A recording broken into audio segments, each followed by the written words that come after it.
Treasure, secrets, mystery. We have been following a long and tortuous trail in pursuit of a dead French priest and his supposed treasure.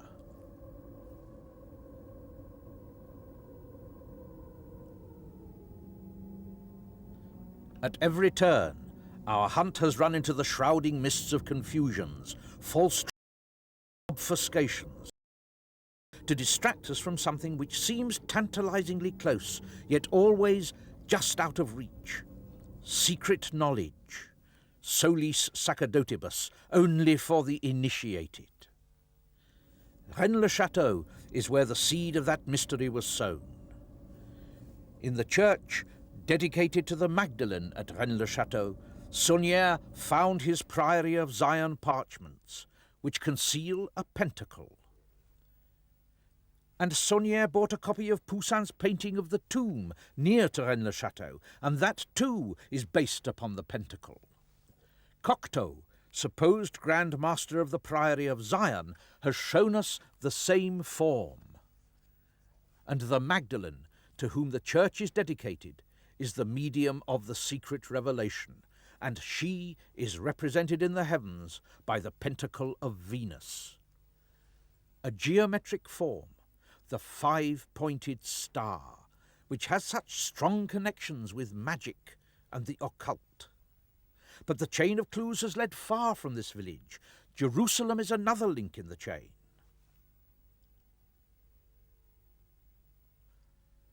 So too is the island of Bornholm, far to the north in the Baltic Sea.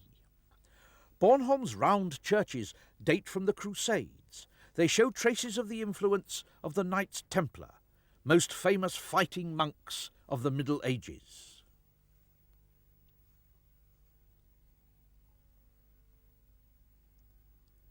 The Templars themselves are surrounded in mystery. This strange document, found in the Bibliothèque Nationale in Paris, lists the early Grand Masters of the order and implies links with another enigmatic organization, the Priory of Zion. And with the Priory seems to lie the hidden knowledge which has created our mystery.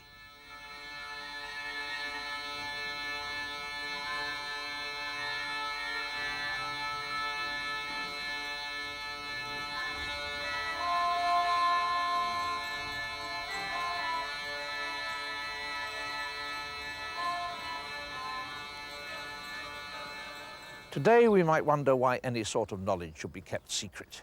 But knowledge is power, and not just in a magical and mystical way as it might have been for our ancestors. Even today we can sense the danger. The atomic bomb, after all, was the fruit of a secret knowledge which enabled a world war to be won. Some sorts of secret knowledge was handed down from generation to generation in craft guilds and secret societies. And we've already encountered one such secret society, the Priory of Zion, who claims to be the founding parent of the Knights Templar. And what exactly were their secrets? We have set ourselves the task of finding provable evidence, something which we can know to be true. Let us turn our attention to the Templars' tangible remains, and let us begin as simply as possible.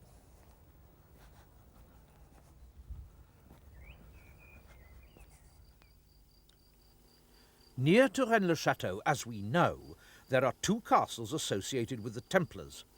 Each of them is perched upon a natural mountain peak. And of course, Rennes-le-Chateau is itself on a mountain top. Each visible from the other, these mountains form a fascinating triangle. The distance from Bézieux to Rennes-le-Chateau is the same as the distance from Bézieux to Blanchefort. And the angles are significant: 36 degrees, 72 degrees, and 72 degrees, a very precise triangle.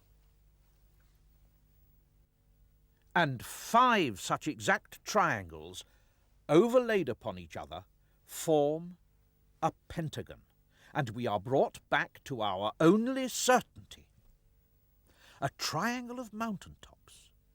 But what about the other 2 points?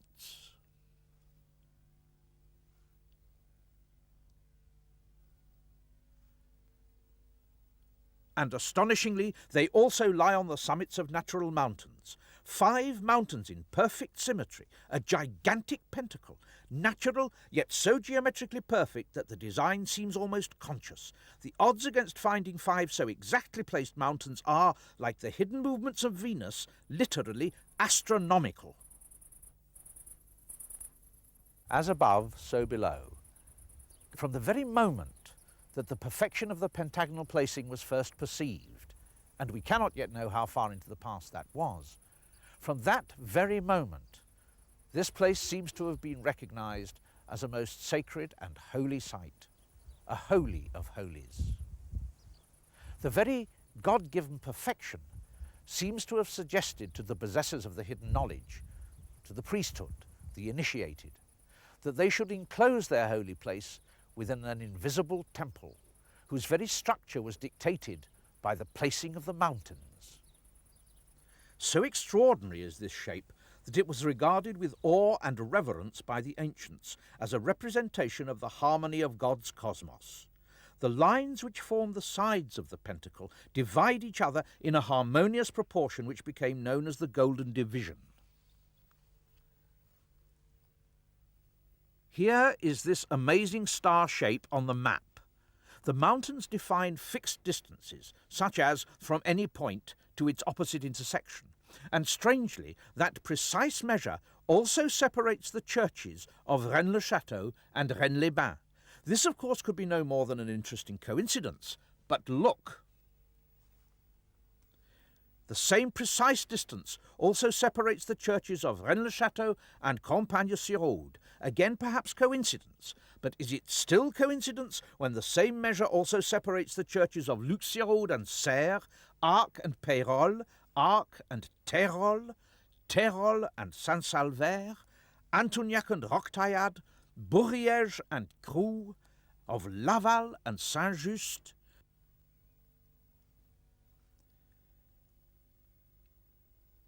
and the church of Esperaza from those of Custosa, Granes, Saint-Ferréol, and Les Sauzils. No longer coincidence. This is another force, skilled, conscious, and intelligent. For the mere repetition of a fixed distance between structures, remarkable though that is but a tiny glimpse of the immense labour which was undertaken here.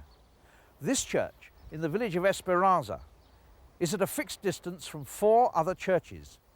They lie on the circumference of an immense circle, of which Esperaza Church is the centre. And amazingly, there is a further precision in their very placing on that circumference. This line defines the distance between Custosa and Granes, a distance chosen with meticulous care. Again, the mystic and magical pentagon, not this time formed by the gods out of mountains, but consciously and carefully constructed by man. And for us it is even more remarkable, for we have found the link between this Pyrenean marvel and that tiny island in the Baltic Sea. Bornholm is a small and defined area. The churches are not many. Yet look. 2 churches and a tiny outlying island will prove to form the controlling line which, incredible though it seems, fixes that same geometry.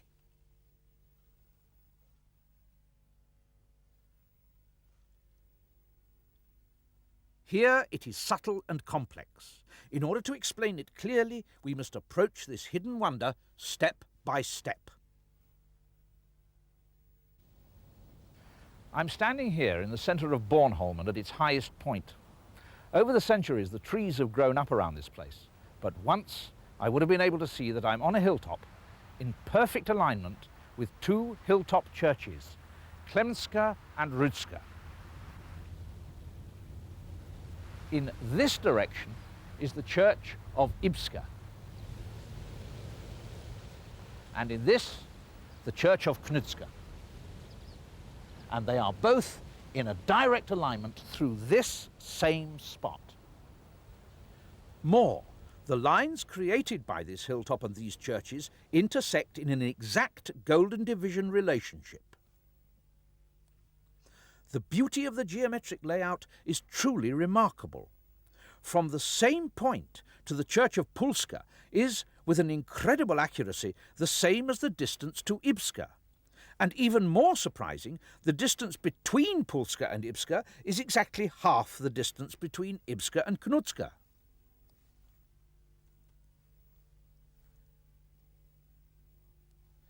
Here is one of the most interesting and important of the Bornholm churches. This is Österlas, a truly magnificent round church, so like the Templar round Capelli Militium.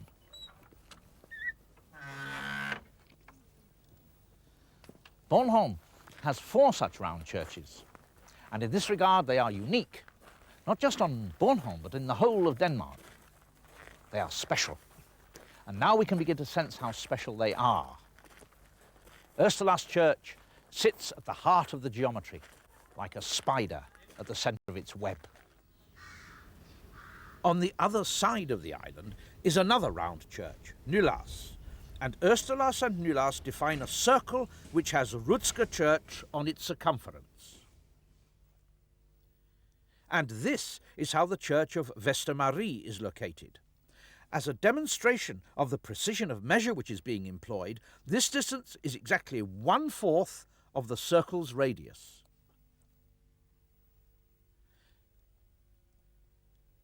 And with a 6-sided star, Olskirke Church is fixed.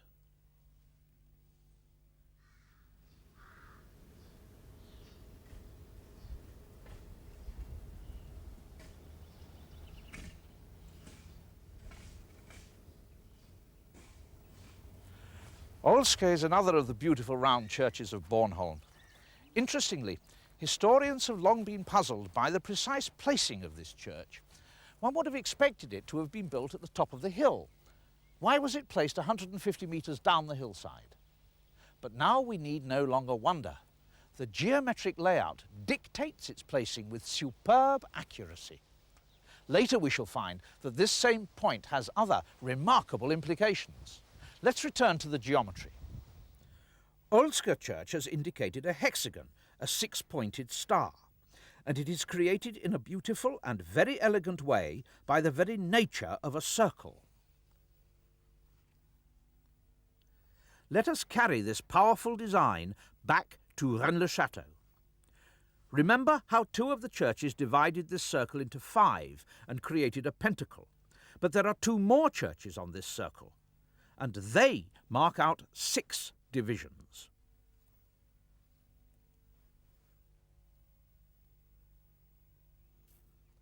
And they give us the mystic Seal of Solomon, as recognizable as the magician's pentacle, full of religious symbolism.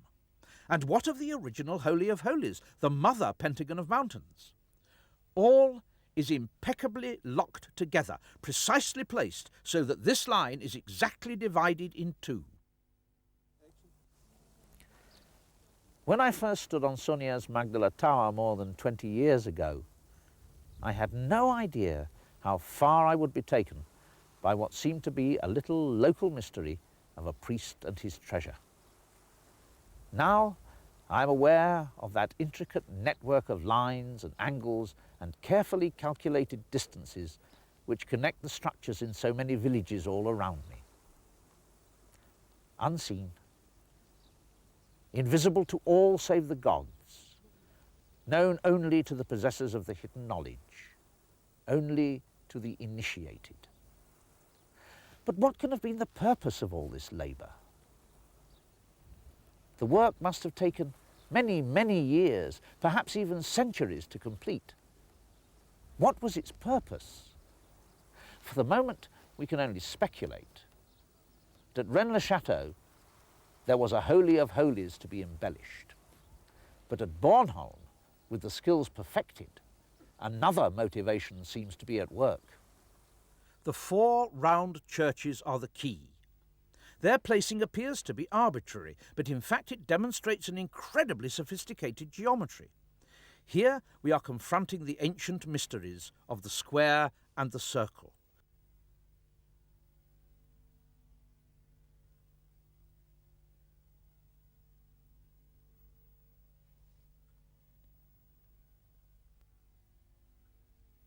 The circle inscribed within the square has Klemska Church on its circumference. And this church defines a 7-sided figure.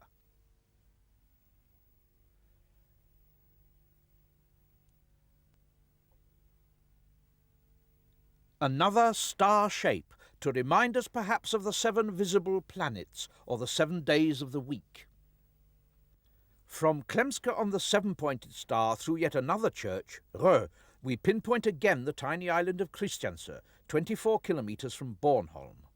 With Østerlas Christiansø as a radius, we can describe a circle which completely encloses Bornholm, and an equilateral triangle within that circle and based on Christiansø contains a smaller circle on whose rim lies the church of Ibske.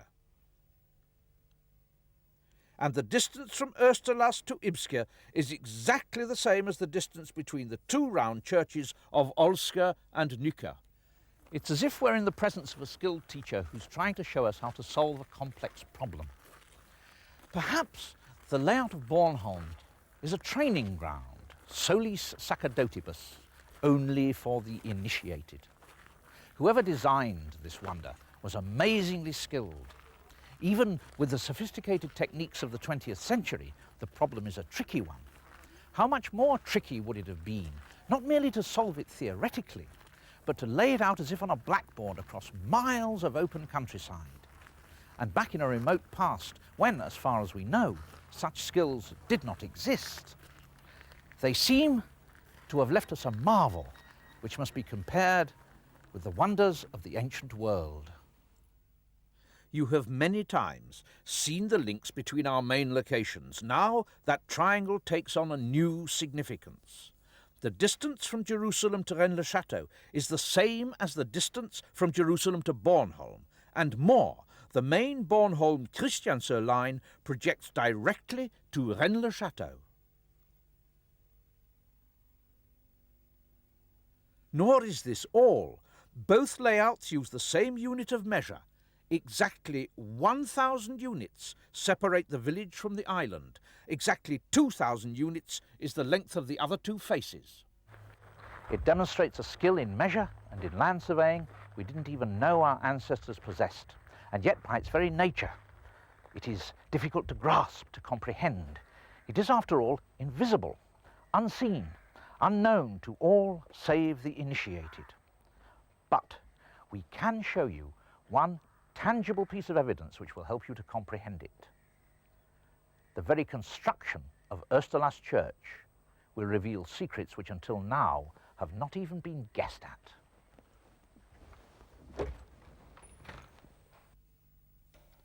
The church is built on 3 levels. It is a tool for precise surveying. Originally there was no roof. The top consisted of a rotunda with a surrounding rampart. Today the ramparts have been heightened in order to support the conical roof. But once these windows had a clear view. You can see how carefully the stones have been shaped and cut.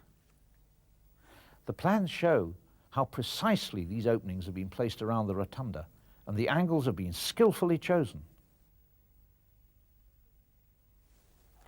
From the inner circle of the rotunda, the placings become even more interesting. There's a perfect alignment through this window and the one beyond. And of course, before the walls were heightened, the view continued to the exterior. Now, what can have been the purpose of these accurately placed window alignments? Well, let me show you something.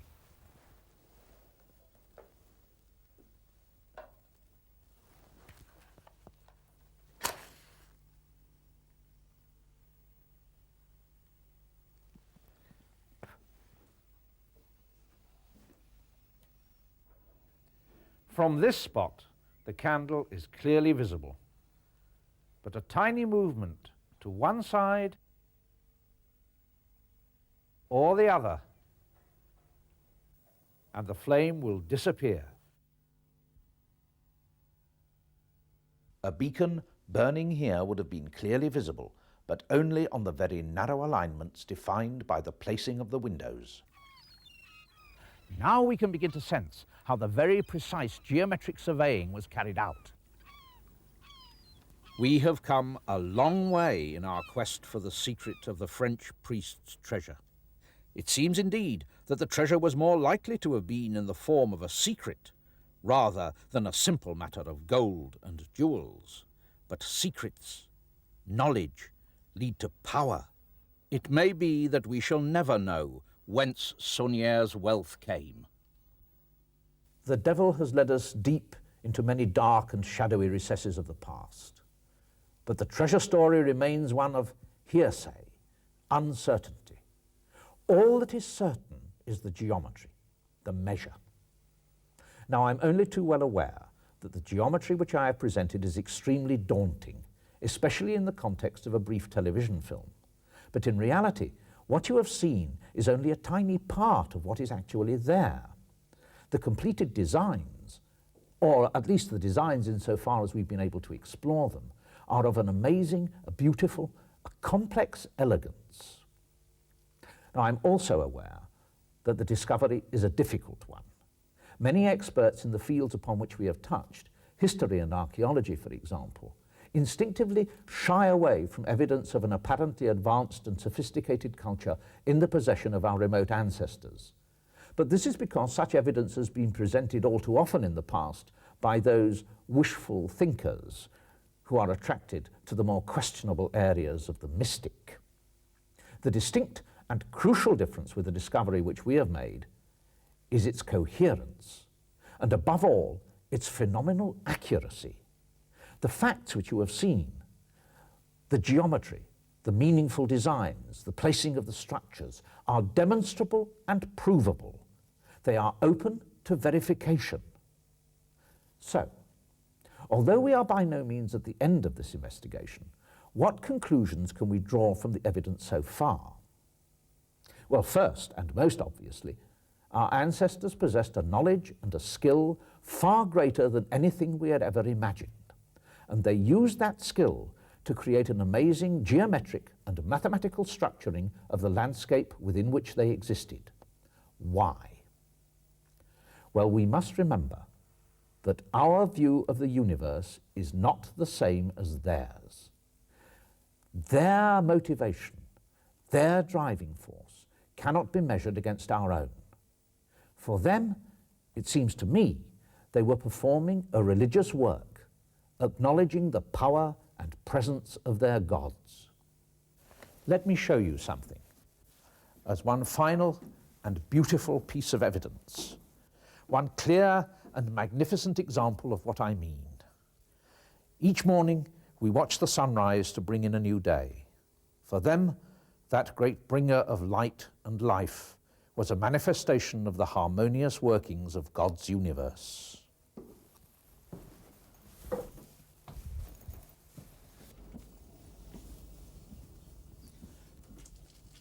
At Bornholm, the geometric wonder reaches its full and finest development.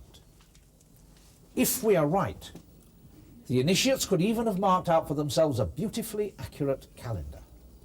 And if they decided to do this, then this window should fix the summer solstice. As we can see, the inner windows are very precisely shaped. One of them fortunately still retains its view through the new outer wall. And on June the 21st, Midsummer Day, the day of the summer solstice, we can still experience the precision of the alignments. Today, on June the 21st, the first beams of the rising sun will strike this round opening. It will be an infallible marker for the dawn of the longest day and the beginning of the sun's slow descent into winter.